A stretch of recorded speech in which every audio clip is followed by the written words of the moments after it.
আসসালামু আলাইকুম, কেমন আছেন সবাই? আশা করি আপনারা সবাই ভালো আছেন। আলহামদুলিল্লাহ আমিও ভালো আছি। আজ আমি বানাবো ফ্রুট কাস্টার্ড। তো ফ্রুট কাস্টার্ডের জন্য আমি এখানে হাফ লিটার দুধ প্যানে বসিয়ে দিয়েছি। এবার এখানে দিয়ে দিচ্ছি আমি 1 চামচ চিনি। এগুলোকে আমি একটু ঘন ঘন নিয়ে জাল করে নেব। এখানে নিয়ে নিয়েছি আমি 1 কাপ কাস্টার্ড পাউডার আর 1 কাপ দুধ দিয়ে একটা মিশ্রণ বানিয়ে নেব।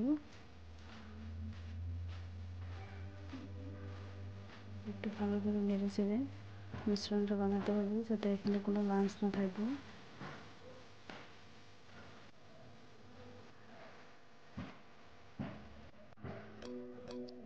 আমার বানানো হয়ে গেছে। এবার আমি একটা ছাঁকনিতে ছেঁকে নিয়েছি। এবার এটাকে আমি দুধের সাথে একসাথে মিক্স করে নেব।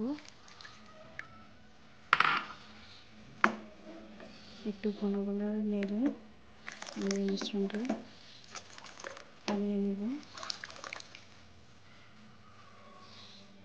আমার ক্রিমটা বানানো হয়ে গেছে, দেখতে পাচ্ছেন। এবার এটাকে আমি নামিয়ে নিব একটা বাটিতে। বাটিতে নামিয়ে নিয়েছি। এবার এটাকে আমি 2 ঘন্টা ফ্রিজে রেখে ঠান্ডা করে নেব। তো 2 ঘন্টা পর আমি এখানে কিছু ফ্রুট কেটে নিয়েছি। Apple, kiwi, banana, muskmelon, mango, pomegranate, green Apple,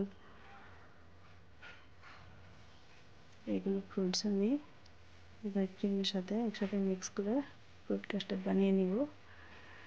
তো আপনাদের কাছে যদি এর থেকে বেশি কোনো ফ্রুট থাকে দিতে পারবেন। তো 2 ঘন্টা পর ক্রিমটা খুবই ঠান্ডা হয়ে গিয়েছে।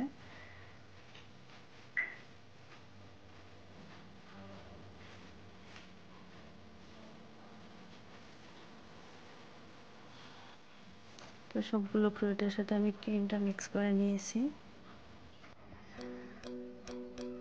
তো আমার ফ্রুট কাস্টার্ড এবার রেডি হয়ে গেছে।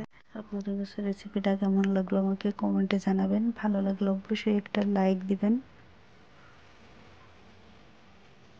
উপরে আমি কিছু সবুজ আপেল দিয়ে ডেকোরেট করে নিয়েছি।